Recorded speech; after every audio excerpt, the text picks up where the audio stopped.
Jibri's dream is to be successful in the music industry. Miona has a dream to start her own makeup line. These are lofty dreams, but dreams aren't real. They don't need a dream. They need to wake up and start setting goals. Unfortunately for them, a goal cannot exist without a plan. In the words of Benjamin Franklin, if you fail to plan, you are planning to fail. I'm James. This is my take on reality. Let's get it. Jibri has made it no secret that he wants a career in the music industry. As I said in the Mama's House video, I applaud his courage in putting himself out there and chasing down his dreams. Having a dream, being motivated, and being stubborn, though, are not enough. The issue I have with Jibri is I hear a lot about the dream, but I don't hear anything about the plan. Failure to formulate a plan means that you don't have a goal. You just have a dream. A goal is attainable. How do you reach a goal? Simplify. Set a goal, create a specific plan to reach the goal, develop objectives that must be complete to realize the goal. Note, make sure you're being specific. Then use the specific objectives as benchmarks to track your progress. As an example, some people will just say, well, I have a dream that I want to lose weight. That's fine, but that's not a goal. See, a goal is, I want to lose 100 pounds. Now you set a plan. The diet is, what am I going to eat? At what frequency? Etc., etc. What exercise am I going to do? What kind of workout? How many times a week am I going to work out? Etc., etc., etc. Be specific. Then you want to say, I want to lose 2 pounds a week. For me to reach my goal, it'll take 50 weeks. The benchmark is used to track the progress. Either you're losing the 2 pounds a week or you aren't. If you aren't losing the weight, you have to figure out why you aren't. You recalibrate your plan, then you reset your objectives, and you start moving forward. See, to the contrary, if you aren't specific as far as what your goal is, or you aren't specific about your plan, all that's going to happen is you're going to go to the gym when you feel like it. You're going to try to eat healthy if you have options. And in 50 weeks, not only will you not lose any weight, but you may be further from your goal than when you started. Another huge aspect of being successful is understanding that you need to have a team. So far, Jibri is yet to present that he understands that being talented and willing to work hard just isn't enough. You have to invest in your core relationships to keep them strong. Whether he appreciates or even recognizes, he has already recruited his parents by moving into their home. As presented on the show to date, they've been a very strong source of support. Just so we can get this out the way off the top, there is no shame in living at home or having to move back home. However, never lose sight of the reality that by doing so, it is an imposition. It should be noted, I suspect that the 90-dayers moving in with their parents and being ungrateful will be an ongoing character storyline for the franchise moving forward. For instance, Jibri's story is almost identical to that of Season 8's Julia and Brandon. In both cases, they are relegated to living at home in an attempt to save money. Both men want to be smart and save money for a year. Both of the international fiancés want to live in a big American city. Superficially, it sounds like Jibri is starting to formulate a plan, but it's actually closer to a notion. Saving money isn't a plan because it doesn't help with the goal. It's not specific enough. How much money do they have? How much money do they need? And how in the world will they get the money that they need? Now, to his credit, Jibri does acknowledge that historically he was bad with money. However, when Miona arrives, he goes overboard buying gifts, as he describes it. Simply acknowledging a problem doesn't fix the problem. If he knew he had to save X amount of money to move out, he could better evaluate whether buying the presents are a priority and whether it's worthwhile to even attempt to do so. Now, if we're going to talk about Jibri staying in the family home, then we have to talk about the fact that he's using his parents as the plan. Now, my saying has always been, if I am your plan, I should be included in the planning. This is why Jibri should have a healthy discussion with his parents. They're already roughly familiar with his dreams, and as far as I can tell, they aren't doing anything to hamper or diminish any of them. This is an enormous gift that Jibri does not appreciate about his parents. I know a lot of creative people, and only a handful of them can say that they had full-throated support from their parents when they walked in and told them this is what they wanted to do. For instance, if a kid walks in and says, Mom, Dad, I'm going to apply to law school. Oh, wow, I'm so proud of you, son. Same parents. Mom, Dad, I'm going to be a singer. Oh, son, you know how many people fail in music? Jibri's parents haven't taken that position, at least on camera, and not yet. They did share that Jibri has a tendency to leap before he looks, which is a polite way to say he doesn't plan for things. He just goes in blind with the hope that the luck will cause it to work out in the end. The problem with this is sooner or later the luck is going to run out. Now Jibri for the most part is taking a position that his parents are trying to pry into his business.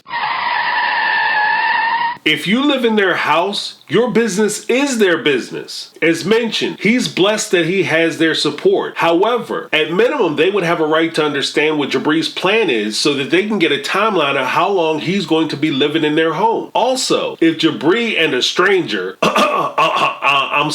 his wife, are going to live in their house, they have a right to know what's going on. They are his parents, not his roommates. At my house, secrets reside on the other side of a locked door. If you want to keep secrets from me, you can keep them at your house. Now, all credit again to Jibri's mom, who is very perceptive. She has concerns that Jibri isn't just hiding information back from them, but thinks he might not be forthright with Miona. Clearly, from interviews, Jibri and Miona are not on the same page. Both of them talk at each other, but not to each other. Jibri dismisses this as both sides being stubborn, but this isn't being stubborn. Watching them feels more like they're just being inconsiderate of one another. Relationships in general work better as partnerships. Everyone in the alliance has something that they are contributing to the team, something that they are bringing to the table. Some days you might bring the entree, other times you may bring the sides. Either way, you show up with the best of what you got and everybody eats. In Jibri's case, the parents are on his team and Miona is his partner. Now's the time for him to devise a plan of action with his partner and then consult the team. In order to make Miona a full partner, he has to be 100% honest with her about everything. Everything.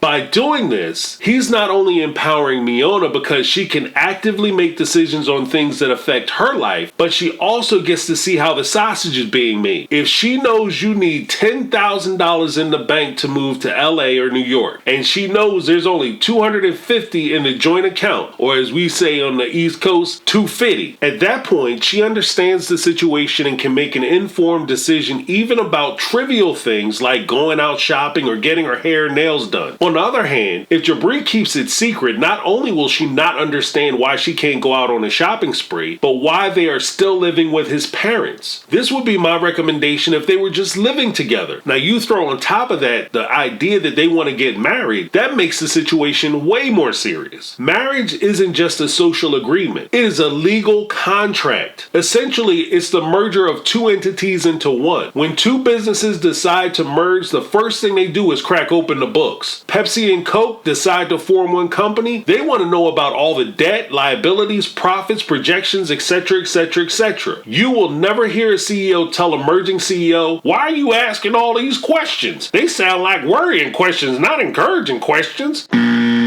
Ass. Because of the way Jibri has siloed information, Miona says Jibri has to change. They have to move away and get their own house, and they have to do this whether he likes it or not. I'm not sure where Miona is yet, but to find out, all Jibri has to do is put it plainly and simply. He has to sit down with his fiance and say something to the tune of, "Miona, I heard you. I know that your dream is to move to New York and LA, but from my understanding, those are two of the most expensive cities in the world to live in. Now I'm going to tell you something you didn't know.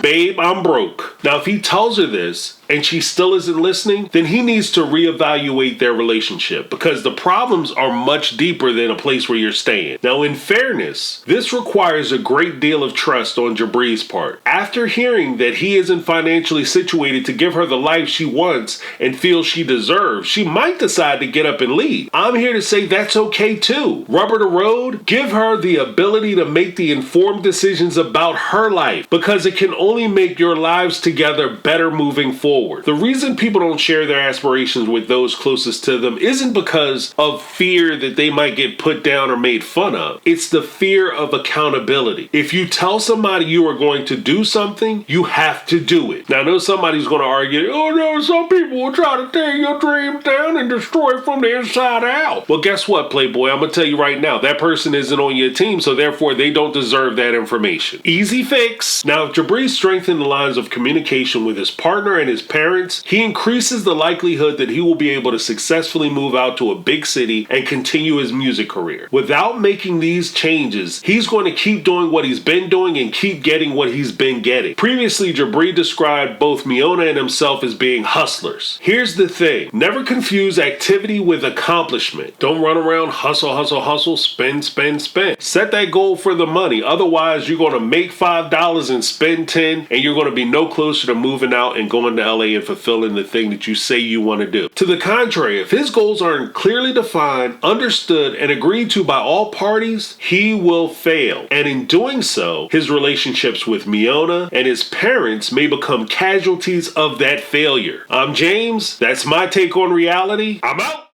'Cause I've been living